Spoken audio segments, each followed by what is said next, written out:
Coucou tout le monde, je suis très contente de vous retrouver aujourd'hui dans cette nouvelle vidéo où il est grand temps que je vous fasse mon avis lecture sur les différents livres que j'ai pu découvrir durant le mois de juin. Et oui, en plus le mois de juin était quand même pas mal pour moi, je suis assez fière. J'ai eu un bon rythme de lecture, c'est 9 livres que j'ai réussi à lire sur le mois de juin. Donc on reprend un petit peu du poil de la bête là où je trouve que, surtout mai, j'ai eu vraiment la sensation de pas avoir lu grand chose. Là au mois de juin je trouve que je me suis un peu remise, sachant que pareil j'ai eu des week-ends assez occupés, donc l'un dans l'autre j'ai réussi à m'en sortir. Je suis plutôt pas peu fière de moi. Au niveau du rendu, il y a eu du bon comme du moins bon comme du ok.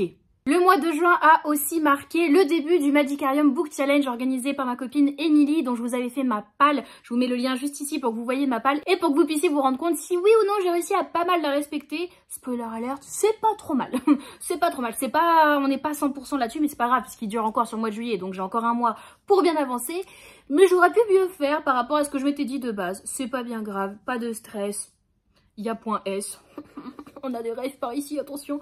Et du coup, on attaque tout de suite avec ma première lecture, comme d'habitude, qui ne sont pas dans l'ordre de lecture, mais dans l'ordre dans laquelle je prends sur la pile qui est juste à côté de moi, que vous ne voyez pas. On attaque tout de suite. Le premier livre, pour le coup, il me semble que c'est vraiment le premier livre que j'ai lu à cheval sur le mois de mai et le mois de juin, que j'ai terminé sur fin juin. Il s'agit de Lady Hélène, le 3e tome, donc L'ombre des mauvais jours, écrit par Alison Goodman et c'est publié aux éditions Gallimard Jeunesse. Celui-ci, je vais pas trop vous en parler déjà, c'est un tome 3, donc pour vous faire le résumé, c'est un tome 3, 3e et dernier tome du coup de cette saga qui est une trilogie. Si on suit, j'espère que vous avez suivi, et je vous en ai surtout parlé durant le vlog qui est sorti, je sais plus, il y a quelques semaines maintenant, je vous avais sorti un vlog pour une petite reprise de vlog et je terminais en vlog Lady Hélène et je vous expliquais ô combien ça n'avait pas été un franc succès pour moi, déjà parce que j'ai mis quasi 7 ans à lire ce 3e tome entre ma lecture du tome 1 et 2 qui était relativement rapprochée pour le coup et cette lecture du tome 3 il s'est passé 7 ans, donc bon, déjà c'est compliqué de rallier tous les wagons et de se souvenir de qui et quoi, quand, comment, pourquoi.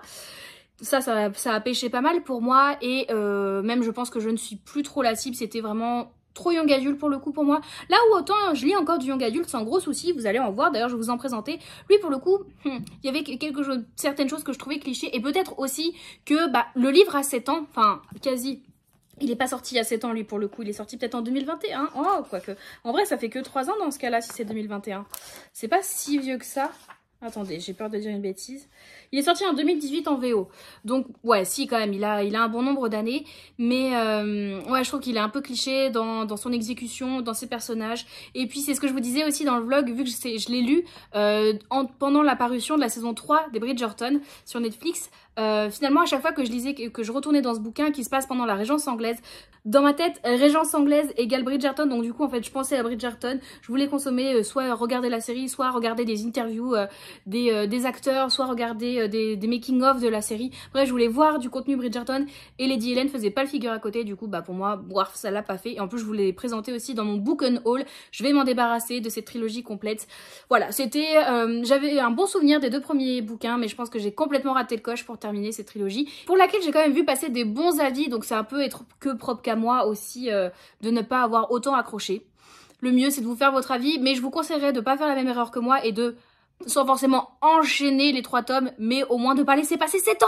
Entre 2 tomes, ça peut être pas mal. J'ai aussi lu durant ce mois de juin un SP qui était dans ma palle depuis plusieurs mois maintenant, que j'avais reçu de la part de la maison d'édition en février, je crois il est sorti, qui est dans ma palle du Magicarium Book Challenge. Lui pour le coup, alors je me souviens pas forcément de tous ceux qui sont dans ma palle du Magicarium Book Challenge ou non, mais celui-ci je m'en souviens justement parce que j'avais trichouillé dessus. Il s'agit de Havenfall, donc le premier tome de cette duologie, écrit par Sarah Holland et c'est publié aux éditions Le Livre de Poche Jeunesse dans le cadre du partenariat avec Hachette Roman. On me l'avait donc envoyé, merci beaucoup à la maison d'édition de me l'avoir fait parvenir et j'ai mis un peu de temps à le lire, je vous avoue.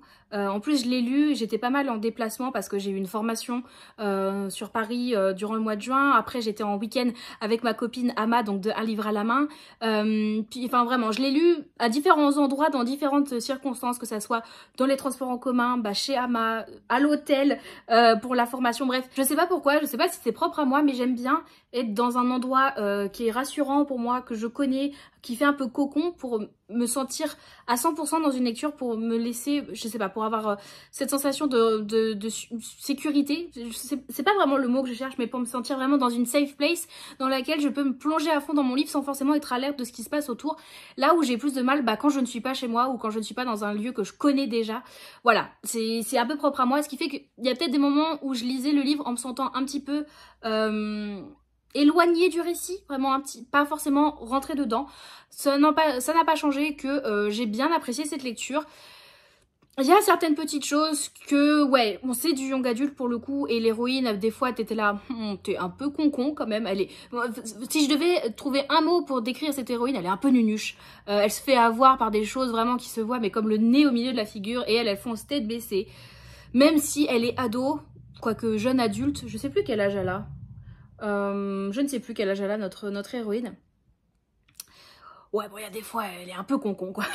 Mais l'histoire est intéressante. J'aime beaucoup la plume de Sarah Holland. En lisant Ravenfall, je me suis un petit peu souvenue de ce que j'avais apprécié dans Everless ou Evermore, je sais jamais.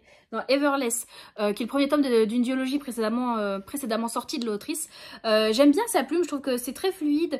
Ça se passe, il y a un bon jaugeage entre ce qui est du récit pur et ce qui est des dialogues. Il y a de l'action sans trop en avoir, il y a des révélations sans que ça soit matraquage de révélations. Bref, j'aime bien, je trouve que c'est assez fluide, assez plaisant à lire. Mais c'est vrai que cette héroïne, pour moi, c'était là où le récit pêchait finalement. Si l'héroïne avait été un petit peu moins concon, bon du coup l'histoire aurait été différente sur de nombreux aspects. Mais c'est bien dommage parce que peut-être que je suis trop vieille, peut-être que si je l'avais lu il y a 10 ans quand j'avais à peu près l'âge de personnage, ça m'aurait un peu moins choqué. Là pour le coup ça l'a un peu fait. Donc bon, c'est un peu dommage, mais n'empêche que je suis curieuse de savoir ce qui va se passer, de lire le second tome qui sortira en poche en plus au mois d'août je crois, donc très bientôt. Je compte le demander à la maison d'édition aussi pour pouvoir terminer sur cette duologie et vous en parler et voir ce que ça donne dans son entièreté au niveau de cette saga. Toujours en service de presse, toujours de la part de Hachette Roman, vous allez voir j'ai lu pas mal de services de presse sur ce mois-ci, donc je suis plutôt contente de moi parce que c'est là où je vous disais depuis des mois, faut que je lise du service de presse parce que j'accumule du retard. Là au mois de juin j'ai un peu limité la casse, on va pas dire que j'ai rattrapé mon retard, ça serait mentir parce que je dois avoir une quinzaine de SP en retard. Mais j'ai donné un bon coup de boost ce mois-ci et là en l'occurrence celui-ci ça a été l'exemple typique du bon coup de boost puisque j'ai lu en une journée Demigods Academy le tome 2 donc Hades. C'est écrit par Elisa Amor et Kira Legend et donc comme je vous disais publié chez Hachette Roman. Celui-ci est un chouïa plus petit que le tome 1 que j'avais déjà dévoré en une seule journée, donc je me faisais pas trop d'illusions sur le fait que j'allais pouvoir le faire. Il me semble aussi que celui-ci je vous en ai parlé dans le vlog qui est sorti du coup sur la chaîne la dernière fois. Je vais pas plus pareil vous en parler du coup, je vous en ai parlé en vlog, mais ça a été une très chouette lecture, c'est une saga du coup qui se dévore. Pour l'instant les deux premiers tomes, je vous dis, en une journée chacun ils étaient mangés, donc il n'y a pas de souci. Ça se lit très vite mais ça n'en reste pas moins plaisant. C'est du young adulte aussi pour le coup, mais c'est du young adulte que j'aime bien. On suit du coup notre héroïne Mélanie qui avance un petit peu dans son apprentissage dans cette Demigods Academy du coup où les dieux sont des professeurs, des dieux du coup de la mythologie grecque.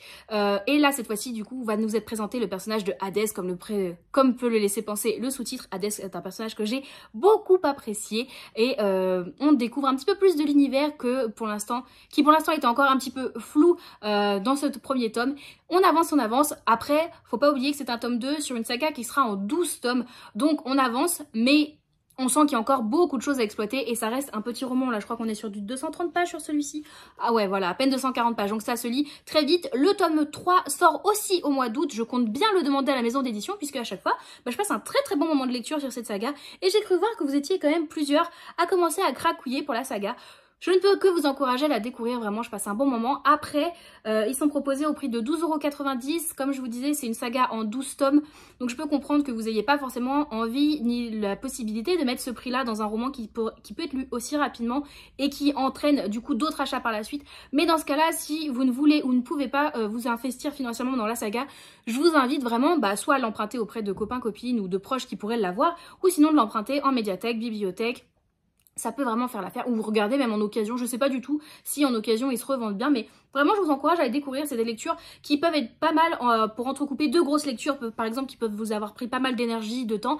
Là ça va être une petite lecture sans prise de tête, mais qui n'en reste pas moins très plaisante et sur laquelle il se passe de l'action, donc on dort pas dessus non plus. Jamais 203, je vous présente encore un service de presse qui me provient toujours des éditions Hachette Roman, mais dans un style totalement différent, puisqu'ici j'ai envie de vous parler de Sam et Sam, écrit par Rawa Harum. C'est donc ici une romance contemporaine qui se passe en Corée. Faut savoir que quand j'ai demandé ce livre à la maison d'édition, on nous a pitché le bouquin comme étant une romance un peu à la sauce K-drama. Je me suis dit bon, on va voir ce que ça donne. Les K-dramas, j'en ai consommé quand même quelques-uns il y a de cela quelques années. J'aime bien ça. Ça fait des années que j'en consomme plus non plus. Et la romance, c'est pas le genre que je lis le plus et sur lequel j'ai le plus d'attache. Donc c'était un petit peu un pari, une sorte de petit risque entre moi et moi que je prenais en demandant ce service de presse. Et je me suis dit, bah au pire Marie, tu t'attends à rien. Dans le meilleur des cas, tu apprécies. Dans le pire des cas, bah c'était ce à quoi tu t'attendais, c'est-à-dire à rien, et t'es pas déçu. Et bah c'était trop bien, c'était trop bien. Ici du coup on suit Sam, du coup notre jeune française qui vient de vivre 9 mois je crois en Corée. Ça fait 9 mois qu'elle est en Corée avec un visa vacances-travail, donc c'est un visa d'1 an qui ne peut pas être renouvelé tel quel, mais qui peut être entraîné après sur un visa travail, un visa sur d'autres visas de longue durée dans le pays, donc ici en Corée. Donc elle, ça fait 9 mois qu'elle est en visa vacances-travail et elle s'apprête à rentrer en France. L'histoire commence où on retrouve du coup notre Sam qui est à l'aéroport juste avant de prendre son avion pour rentrer en France. Sauf que elle se rend compte qu'elle a pas envie de rentrer en fait. Elle veut rester en Corée. Elle a encore des choses à vivre en Corée. En plus son visa dure, vu que ça fait que 9 mois qu'elle est là, elle peut encore rester 3 mois avant que son visa arrive à terme. Et elle décide consciemment de rater son avion. Voilà, elle ne rentrera pas en France. Elle préviendra pas sa famille tout de suite. Mais elle a décidé qu'elle ne rentrerait pas en France et qu'elle resterait encore ces 3 mois qu'elle peut en Corée. À l'aéroport, du coup, en ratant son avion, elle va par la même occasion empêcher à Sam, du coup Sam garçon et Sam coréen, lui de partir en France. Il économise, il a pas mal sacrifié pour partir en France et prendre cet avion pour justement découvrir ce pays qui le fait tant rêver et qui l'intéresse énormément. Sauf que du coup Sam va empêcher à Sam de prendre son avion pour la France et lui il va faire un petit peu scrogneux, pas content. Quand même, tu m'as fait rater mon avion, d'autant plus qu'il y a une grève aérienne, ce qui fait que Sam, Corée, ne peut pas repartir de suite pour la France en se disant bon bah c'est pas grave, enfin c'est pas grave. Au-delà du côté financier, mais c'est pas grave dans les faits, je reprends un billet d'avion pour prendre le prochain avion qui m'emmènera à Paris. Non, grève aérienne, du coup pour l'instant il n'y a plus d'avions qui partent pour la France. Donc notre Sam coréen va décider de coller au basque de notre Sam française pour déjà porter plainte. En plus elle l'a un petit peu amoché en se rentrant dedans en fait. Et du coup il va un petit peu la suivre aussi pour qu'elle paye la facture pour l'hôpital. Bref, il va lui coller au basque et du coup on va les suivre l'un et l'autre qui vont bon gré mal gré avancer un petit peu ensemble sur ces prochains jours, prochaines semaines. Et on se doute évidemment qu'une romance va naître entre les deux. Et c'était vraiment trop bien parce que bah, déjà effectivement le côté K-drama est totalement présent. Il manque plus que le chapitrage tel des séries, c'est-à-dire sur 1 heure, des musiques un petit peu, des ralentis sur une scène de bisous vraiment mal jouées, parce qu'en général les scènes de bisous je trouve que dans les K-drama elles sont archi mal jouées, c'est le pire moment. Et la fin d'épisode cliffhanger où tu te dis mais il lui a dit qu'elle l'aimait, mais est-ce qu'elle l'aime aussi? Mais on rajoute des réactions comme ça et on est bon, c'est un K-drama, il n'y a pas de problème là-dessus. J'ai aussi beaucoup aimé la profondeur des personnages, qui est un gros point positif de ce roman, où nos deux Sam ont chacun des traumatismes, l'un comme l'autre, pour des raisons totalement diverses, mais qui n'en restent pas moins plus ou moins handicapants pour l'un comme pour l'autre, et aussi l'un vis-à-vis de l'autre, pour avancer dans la vie, pour aller au-delà de ce qui les bloque. Et c'était vraiment très très chouette. C'est une romance que je vous conseille fortement. Il y a beaucoup de dialogues, donc ça se lit très vite, il n'y aura pas de souci, vous allez pouvoir l'enchaîner. Et ça se lit tout seul, Et à chaque fois que je ne lisais pas le livre, j'étais en train d'y penser et je n'avais qu'une seule envie, y retourner. Donc pour moi c'est banco à partir du moment où j'en arrive à ça, à me dire oh, j'ai trop envie de lire, là je peux pas, je suis au travail, mais je veux savoir la suite, je veux savoir ce qui se passe. Pour moi ça veut dire que c'est une réussite et ça a été le cas et c'était vraiment très très chouette. Et enfin pour terminer, c'est juste le petit moment qui m'est très très propre, c'est j'ai beaucoup aimé toutes les petites allusions qu'on peut avoir par rapport à notre Sam française qui a un manque de certaines choses en France. Je crois qu'ici elle va nous parler de pain, de croissant, de pain au chocolat. Bref, on nous fait effet de nourriture française qui manque à notre héroïne. Et je me suis revue quand j'étais moi-même au Japon. Justement, à la base, je suis partie avec un PVT, donc le même visa que Sam a, donc ce visa vacances-travail. Et je me revois avoir des manques de trucs basique au niveau nourriture française qu'on ne retrouve pas au Japon. En plus, Japon, Corée, on est quand même très proches et c'est aussi difficile de se procurer des aliments français au Japon qu'en Corée. Donc je me suis pas mal revue et je vous avoue, pour tout vous dire, moi ce qui me manquait beaucoup au Japon, au niveau de la nourriture française, c'était les cornichons. Je demandais à ma mère de m'envoyer des pots de cornichons Amora par courrier. Voilà. Chacun ses problèmes. La prochaine lecture dont j'ai envie de vous parler, c'est une fin de duologie. Oui, messieurs, dames, j'ai terminé une saga. Enfin, 2 sagas du coup, puisque je vous ai déjà présenté Lady Hélène. Et là, je vous présente une autre saga que je termine. Je suis pas fière, c'est moi qui vous le dis, puisque j'ai terminé la saga des Royaumes Immobiles, donc ici avec Le Règne des Chimères, écrit par Ariel Holz, et c'est publié aux éditions Slalom, et c'était vraiment très chouette. Alors, comme le tome 1, ici, je l'ai, non même plus que le tome 1, ici je l'ai exclusivement écouté, je ne l'ai absolument pas lu en papier. Voilà, c'est en fait, je sais pas pourquoi j'ai du mal à écouter des livres que je ne possède pas déjà en papier parce que je crois que je me sens un peu coupable de me dire je lis des livres qui ne sont pas techniquement dans ma palle. Donc j'attends de les avoir en papier ou je me trouve l'excuse de les avoir en papier pour les écouter. Alors qu'en soi, si je l'avais pas eu en papier, ça n'aurait rien changé à mon expérience puisque je vous dis, je suis absolument pas allée dans le livre papier. Mais au moins comme ça, je peux vous le présenter physiquement. Mais c'est un peu dommage dans un sens, je le comprends, mais ma psychologie des fois est un peu cassée. Écoutez, j'ai pas mieux à vous dire. Je vais pas vous parler plus du pitch parce que en plus, je vous ai présenté le tome 1 que j'ai lu il y a quelques mois, il y a pas si longtemps que ça. J'ai lu le tome 1 en début d'année, donc c'est pas si vieux que ça. Et ici, du coup, ce tome 2 arrive directement après les événements qui nous terminent le tome 1. Donc on n'est pas trop perdu, c'est cool. En plus, l'auteur arrive à remettre un peu les éléments pour qu'on se souvienne de « Ah ok, on en était là, comme ci, comme ça, tatati, tatata », tout en avançant dans le récit. Il y a pas... Ça fait pas début de chapitre où c'est vraiment juste du récapépète de ce qui s'est passé dans les tomes précédents. On a des bribes de récapépète mélangées avec de l'avancée dans le récit, donc ça déjà je trouve ça très très chouette. J'ai bien aimé ce roman, j'ai trouvé que c'était une bonne suite à cette première partie que j'avais beaucoup aimé. J'avoue que j'avais quand même préféré le tome 1, mais ça n'empêche pas que j'ai aussi beaucoup apprécié ce tome 2. Le petit bémol que j'aurais à dire sur celui-ci, c'est que parfois, c'est bizarre parce que je crois que c'est une des premières fois où je dis ça, mais j'ai trouvé qu'il y avait trop d'action. J'ai trouvé que c'était trop tout le temps, qu'il n'y avait pas de moment où on se posait, que t'avais pas le temps de respirer, de souffler un coup, que bim, il se repassait quelque chose derrière. Et des fois, bah, je trouve que t'en perdais un petit peu le côté haletant de chaque résultat d'action, puisque t'avais pas le temps d'assumer le coup, de te faire rentrer en tête que, ok, on a eu telle action et du coup il en est résulté ça, que tout de suite il se repassait quelque chose, c'est la mode, attends, laisse-moi déjà comprendre ce qui m'arrive, comment je m'appelle, avant de repartir. Et j'ai trouvé ça un petit peu, pas lourd parce que c'est pas le terme, mais un petit peu trop à mon goût. Limite, j'avais rien à voir, mais c'est du ressenti personnel. J'avais un peu le même ressenti que quand je regarde par exemple un Marvel où je trouve qu'il y a trop d'action et je trouve qu'on s'arrête pas assez sur le fond parfois et que c'est trop de la forme pour que ça soit du sensationnel. À moindre effet et pas du tout dans le même registre, je l'entends, mais c'était un petit peu le ressenti que j'avais aussi où c'était un petit peu trop et j'étais là, bah j'aimerais qu'on ait un peu plus du côté histoire qui soit là plutôt que du côté on veut absolument qu'il se passe quelque chose. Voilà. Après, c'est personnel et il me semble avoir vu quand même quand la duologie était sortie, quand ce tome 2 était sorti. En général, les gens, j'avais l'impression qu'ils avaient quand même, un peu comme moi, préféré le tome 1. Il n'en reste pas moins bon aussi, celui-ci, ça reste en globalité une très bonne duologie que je vous conseille. Mais ouais, pour moi, le tome 1 est un peu au-dessus, mais c'est très chouette. Et surtout, la fin, la révélation de fin, je vous en ai pas parlé, mais la révélation de fin, je l'ai absolument pas vu venir. Et je vous avoue qu'elle m'a vraiment laissé sur le cul. Elle m'a laissé sur le cul cette fin, mais j'arrive pas à savoir si elle me convient, si j'en suis satisfaite, ou si au contraire je me dis j'aurais aimé que ça soit autrement. J'arrive pas encore à me mettre d'accord avec moi-même. Je sais pas si vous, ça vous arrive aussi, des fois vous n'êtes pas d'accord avec vous-même, moi c'est le cas ici.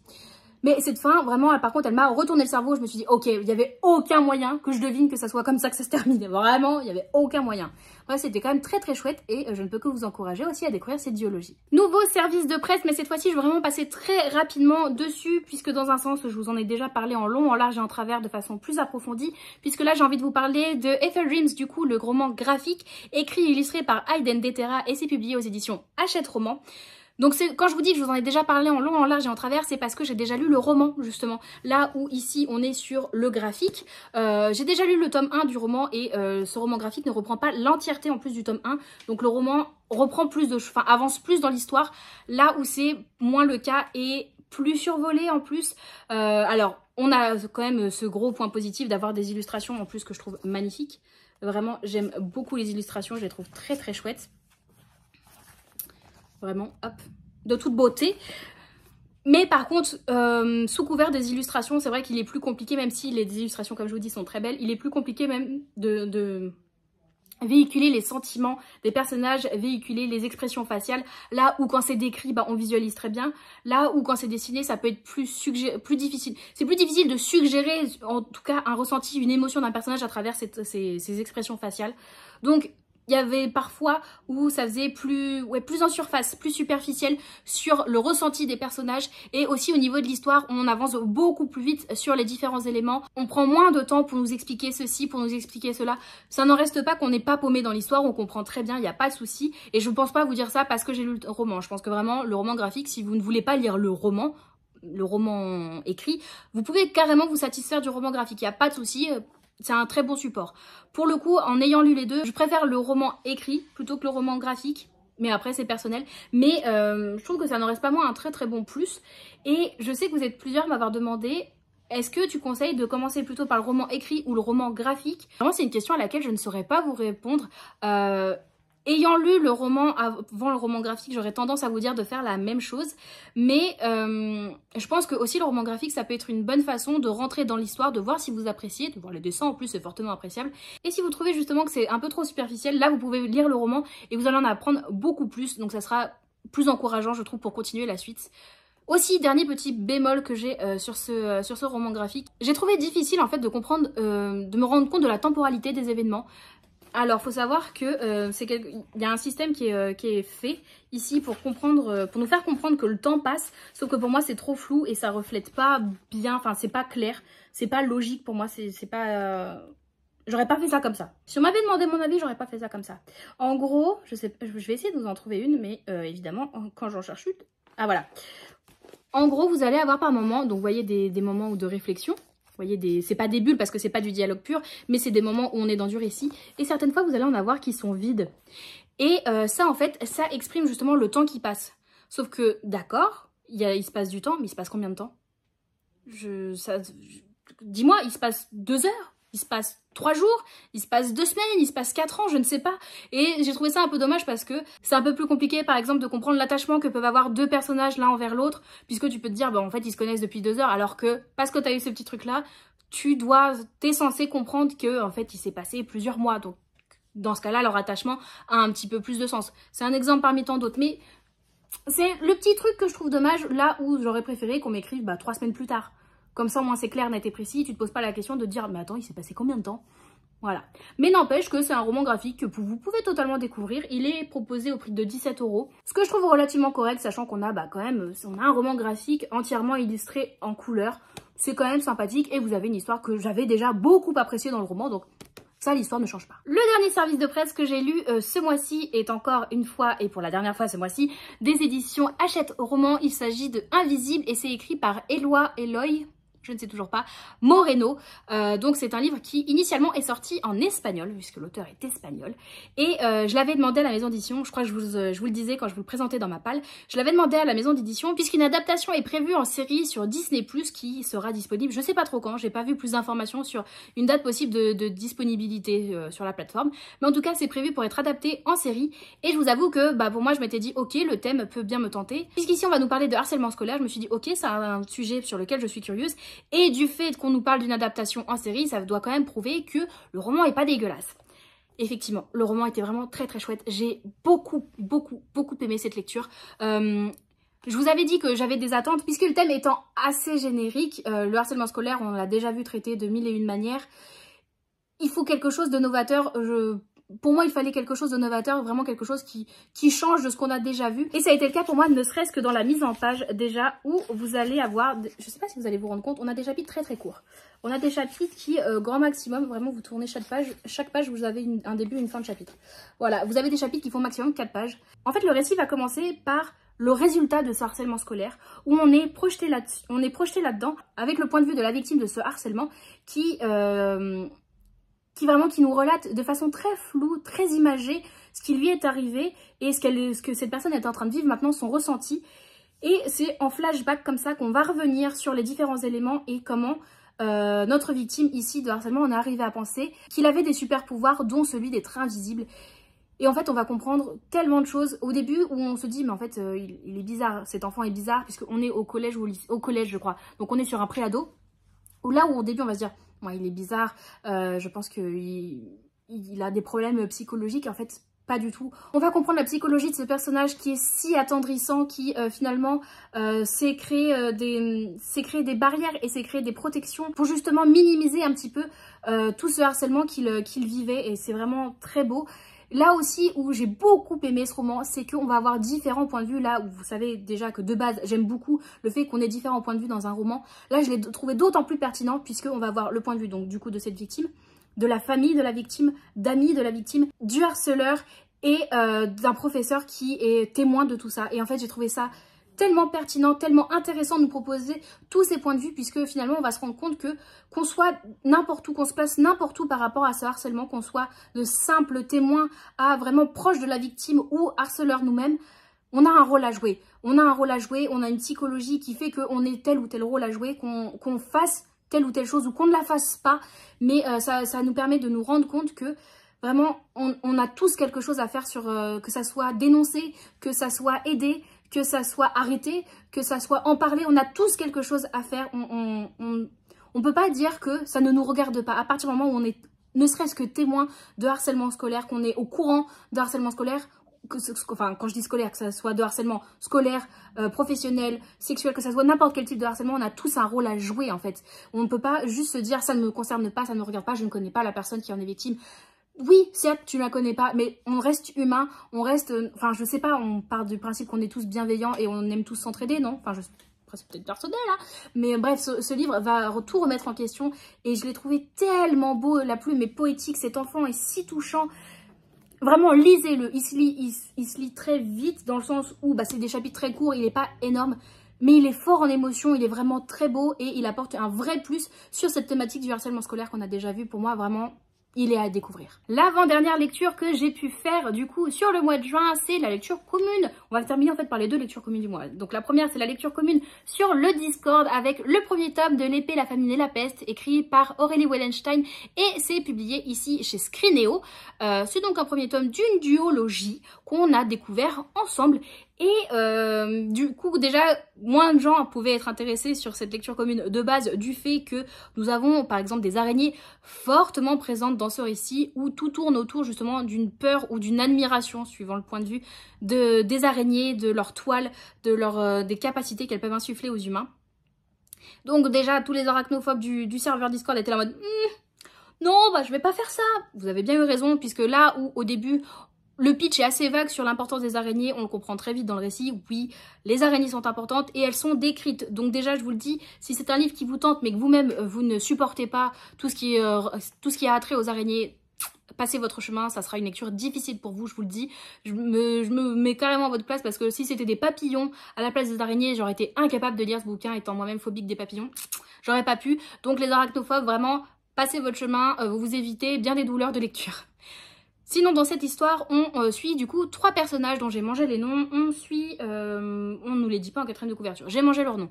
On va suivre un jeune garçon qui est bègue et qui se fait pas mal victime bolos dans le village dans lequel il évolue, qui va, pour prouver un petit peu sa bravoure, aller dans une maison un petit peu abandonnée et va se retrouver à découvrir une sorte de cadavre de loup géant et se retrouver un petit peu prisonnier de ce loup. Il va porter une sorte d'énorme masque de loup qui va le rendre prisonnier, qui va un petit peu, pas le posséder, mais qui va l'enfermer, qui fera qu'il ne pourra plus enlever ce masque.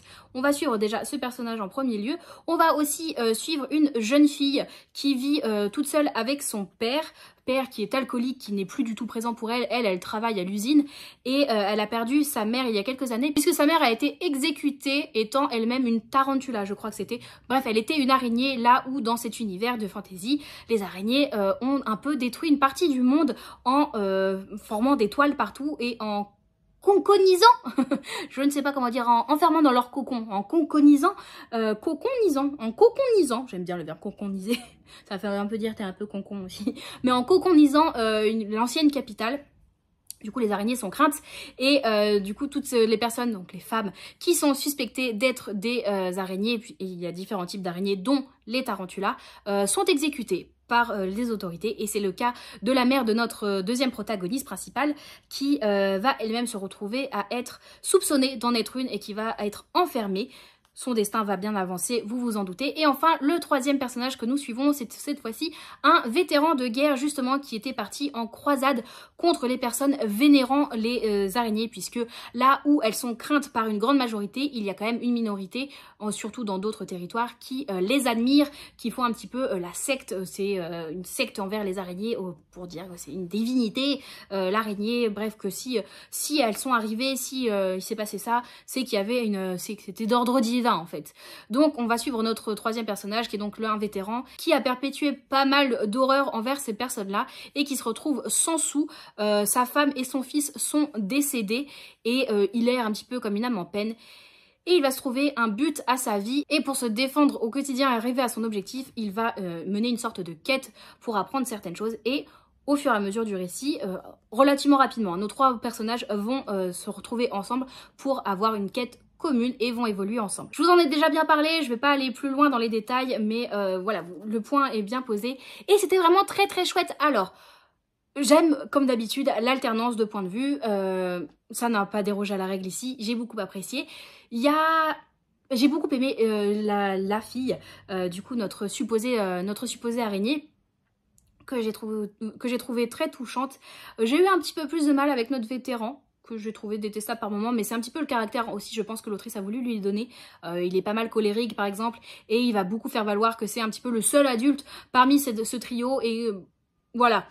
Un peu, il se voulait un peu paternel, mais pas le paternel très bienveillant par moment. Donc bon, j'ai eu plus de mal avec lui, et notre beg, je l'ai trouvé très touchant, mais en même temps très bizarre. Mais c'était un récit très très cool, l'univers pensé par l'autrice est très dense, pas compliqué, pas dense de compréhension, mais très fourni et très chouette, avec une histoire qui est propre à cet univers que j'ai trouvé très très bien pensé. On avance bien dans le récit, même si j'avoue que à un moment j'ai trouvé qu'il y avait un ventre mou. C'est quelque chose qui m'est propre aussi, souvent quand on a ce principe de quête que des personnages doivent aller d'un point A à un point B pour apprendre des choses. J'aime bien que le voyage qui se passe entre le point A et le point B, justement, soit pas trop long parce que ça a tendance à vite m'ennuyer. Là, j'ai trouvé un chouïa trop long ce voyage. Il se passe des choses, c'est pas où juste, bah voilà, on explore, on avance, oh là là, une forêt, oh là là, un lac. Non, il se passe des choses, mais j'ai trouvé que c'était un petit peu trop et j'aurais aimé que limite on arrive au point B, qu'il se passe des choses au point B et qu'on se dise punaise, bon bah pas le point B, faut qu'on aille au point C finalement. Je préfère quand c'est comme ça, mais de se dire que l'objectif à court terme qu'on s'était fixé est atteint et non pas qu'il y ait péripétie sur péripétie pendant le voyage. J'ai un peu plus de mal avec ça. Après voilà, ça m'est propre et je comprends totalement que ce soit pas quelque chose de bloquant, enfin ça n'a pas été bloquant pour moi, mais que ce soit pas quelque chose qui vous dérange. Voilà, c'est personnel. Et cette fin, il y a un retournement de situation, on arrive à apprendre des choses et vraiment, je suis tombée dans le panneau là où l'autrice nous dit voilà, c'est comme ci, c'est comme ça. Ah d'accord, c'est comme ci, c'est comme ça.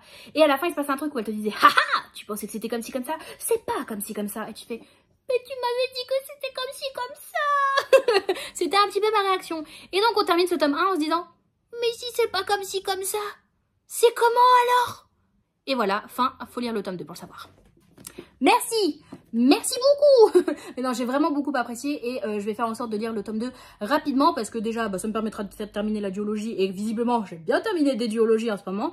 Et surtout, parce que j'ai envie de savoir, sachant que c'est des livres qui sont pas forcément énormes, donc qui se lisent plutôt bien, donc vraiment, ça serait tout bénef de l'avancer et de terminer cette saga. Mais donc, c'est avec ce livre-là que je découvre la plume de l'autrice et pour moi, c'est tout encourageant. Donc, j'ai le tome 2 de cette duologie dans ma palle et j'ai aussi le Dieu oiseau.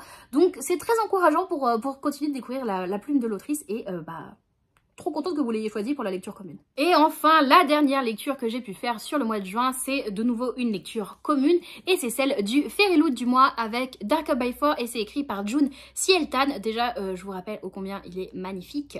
L'objet livre est vraiment très très beau et il était très chouette. Il était très très chouette. Ici, on est du coup dans un univers très inspiré de la Chine. C'est un univers de fantasy où on a des exorcistes et des revenants. Là, les exorcistes sont pas vraiment comme on peut l'entendre, c'est plutôt les exorcistes aident à contrecarrer les revenants. Revenants qui s'apparentent un petit peu à des vampires dans un sens. Alors, ils sont pas appelés vampires, mais au vu de leur façon de fonctionner, ils font un petit peu vampires. Et on va suivre 3 personnages principaux dont j'ai mangé les noms parce qu'ils ont des noms à consonance asiatique. On a Rui, Yiran et Zizi. Souvenez-vous, Zizi. C'est très drôle. Le pire, c'est que Zizi, c'était mon personnage préféré. Donc, je ne vais pas le dire ici, mais j'ai beaucoup aimé. Ici, donc, on va suivre Rui qui est en école pour devenir une exorciste. Elle est la meilleure de sa promo, elle est très forte, elle est très douée. Et sauf que à un moment, un soir, au vu d'une bataille, au vu d'un combat qu'elle va avoir contre un revenant, elle va faire la rencontre de Yilan qui va se retrouver mêlé, alors je sais plus trop comment, mais qui va se retrouver mêlé dans ce fameux combat. Yilan, lui, il est descendant d'une famille de mafiosos et une famille qui sont tous exorcistes dans la famille, sauf que lui, Yilan, il n'a pas de pouvoir. Donc c'est un petit peu le vilain petit canard et il abuse de son pouvoir, un petit peu de sa notoriété parce qu'il est riche, parce que sa famille a du pouvoir, sauf qu'en attendant, lui, du pouvoir véritablement, il en a pas. C'est son père, le mec. En fait, c'est son père. Et à l'issue de ce combat entre Rui, un revenant, et Yilan qui participe, eh bien, écoutez, Rui va perdre ses pouvoirs qui vont être transférés en Yilan. Qu'est-ce qu'il advient? Parce que Rui, comme je vous disais, c'était la meilleure de sa promo. Elle avait un objectif. En plus, à la fin de cette promo, c'était de comprendre ce qui était arrivé à sa mère qui s'est retrouvée morte dans d'étranges circonstances. Donc, elle avait besoin de ses pouvoirs pour enquêter parce qu'elle se doute que les revenants n'y sont pas pour rien dans le décès de sa mère. Et Yilan, lui, par contre, il est bien content d'avoir des pouvoirs puisque, enfin, il va pouvoir être reconnu dans sa famille, surtout par son grand-père qui est le patriarche de la famille. Donc, il est bien content de pouvoir arriver et de se dire « Hé, c'est qui a des pouvoirs? C'est Bibi ou c'est pas Bibi ?» Sauf que lui, bah, elle est en mode « Wesh, c'est mes pouvoirs, en fait. Tu vas me les rendre. » Et le problème, c'est qu'on sait pas comment lui rendre ses pouvoirs. Comment on inverse la tendance? Déjà qu'elle n'a pas fait exprès de lui transférer, bah, personne ne sait comment les retransférer, c'est bien le problème. Du coup, pour essayer d'avoir des indices, on va se diriger vers Zizi, notre personnage qui est très énigmatique, qui vit un petit peu dans la limite de la légalité, si ce n'est plus du côté illégal que légal, bien évidemment, et qui a beaucoup de savoir justement sur tout ce fin monde des exorcistes, des revenants, et nanana. Zizi, t'inquiète, il sait. Et voilà, on va se retrouver mélangé donc avec cet objectif. Donc voilà, on va se retrouver avec cet objectif de savoir comment retransférer et inverser la tendance des pouvoirs, même si Yilan, lui, bah, il est pas trop pour en fait, il est bien content d'avoir des pouvoirs le pélo. Lui, elle, pas contente, bref, on a un conflit entre les deux. Et mélangé à ça, on va aussi avoir des chapitres par-ci par-là qui vont se dérouler à un niveau des enfers, puisque dans la mythologie chinoise, on a des niveaux aux enfers. Alors je crois qu'il y a 10 niveaux, j'ai peur de dire une grosse bêtise, mais on va avoir des chapitres qui vont se faire du point de vue du roi du 10e, là pour le coup c'est le 10e, mais du point de vue du roi du 10e niveau des enfers qui a des objectifs, qui a besoin de certaines choses et du coup il va envoyer un émissaire qui va se retrouver lié à Rui et Yilan d'une façon ou d'une autre. Je vous laisse lire le livre pour le découvrir, mais en tout cas c'était vraiment trop bien! C'était vraiment trop bien ce mélange de culture chinoise avec cet univers d'exorcistes revenant, avec ces différents niveaux des enfers aussi, avec ses pouvoirs. Bref, c'était trop bien, c'était très riche. Les personnages sont très chouettes. On a une représentation LGBTQIA+, en plus que j'avais pas vu venir, qui apporte rien au récit, mais qui fait plaisir quand même, hein, surtout dans un univers chinois. On sait que c'est pas la partie du monde qui est la plus ouverte malheureusement pour la communauté queer, donc là ça faisait d'autant plus plaisir de le voir et que ça soit de toute façon très normal. À aucun moment on se dit « Oh, il est queer !» Non, c'était totalement normalisé, donc ça fait très très plaisir. Et c'était vraiment très chouette, il n'y a pas de longueur, les personnages sont bien réfléchis. Zizi, je t'aime, t'es le meilleur perso. Et vraiment je vous encourage à être à l'affût pour voir une possible sortie en français. Pour l'instant, j'ai rien vu dans ce sens-là. Mais il me semble que si les droits ont été achetés en français pour le publier, donc pour l'instant je ne sais pas par quelle maison d'édition, je ne sais pas quand, si ça sera spanné l'année prochaine, dans 10 ans, j'en sais rien, j'espère pas dans 10 ans parce que ça serait bien dommage, mais vraiment je vous encourage à un petit peu regarder par-ci par-là, à fureter si vous voyez l'info. De mon côté, si je la vois, je vous en parlerai, je vous la communiquerai sur les différents réseaux. Pour l'instant, comme je vous dis, j'en sais rien, mais si vous lisez en VO, bah allez-y, foncez, il est vraiment très très chouette. Le niveau d'anglais est pas compliqué, c'est pas non plus un niveau extrêmement facile, mais c'est du niveau intermédiaire, il n'y a pas de souci. Si vous avez un bon niveau d'anglais, vous allez avoir aucune difficulté à le lire ou à l'écouter, parce que de mon côté, comme d'habitude, j'ai alterné entre lecture papier et lecture audio pour les séries Loot, j'aime beaucoup faire ça. Et si vous lisez en VF, bah comme je vous dis, armez-vous de patience, mais je vais faire en sorte de vous communiquer dès que j'ai des infos sur la sortie française pour ce roman-là. On a donc fait le tour de mes lectures du mois de juin qui étaient vraiment pas mal. Je me rends compte à vous en parler, j'ai eu quand même plus de bonnes lectures que de mauvaises. J'ai eu une lecture que j'ai trouvée assez moyenne avec Lady Hélène qui a été une déception pour moi. Mais en règle générale quand même ça a été un bon mois le mois de juin, donc je suis bien contente. Dites-moi vous en commentaire, est-ce que le mois de juin ça a été un bon mois de lecture? Si oui, lesquelles se sont illustrées parmi celles que vous avez pu faire? Ou au contraire, si ça n'a pas été chouette, qu'est-ce qui vous a déçu? Dites-moi tout ça en commentaire, je suis très curieuse de vous lire. Et pour ceux qui veulent commenter mais qui ne savent pas quoi mettre, je vous invite à mettre l'emoji d'épée, puisque je vous ai parlé juste avant de l'épée, la famine et la peste. On peut mettre, parce que un emoji de famine c'est plus compliqué, un emoji de peste, pareil, c'est un peu compliqué quoi. Donc l'emoji d'épée, c'est le plus simple je pense, on est pas mal, on est pas mal. N'hésitez pas à liker, commenter, vous abonner et si vous êtes vraiment sympa à partager cette vidéo. Merci beaucoup à tous à chaque fois pour votre entrain à découvrir les vidéos, à les partager, à les commenter, à les liker, ça fait vraiment très très chouette et on lâche pas, on continue comme ça. C'est donnant, je vous publie du contenu, vous montrez que ça vous intéresse un minima et tout le monde est content dans le meilleur des mondes. Oui! En attendant une prochaine vidéo, vous pouvez me retrouver de façon quasi quotidienne, que ça soit sur Twitch, Insta ou Discord, dont les liens sont dans la barre d'infos comme d'habitude, donc n'hésitez pas à nous y rejoindre, ça sera avec grand plaisir de vous y retrouver. Je vous souhaite à tous de très très belles lectures et à une toute prochaine. Bye bye!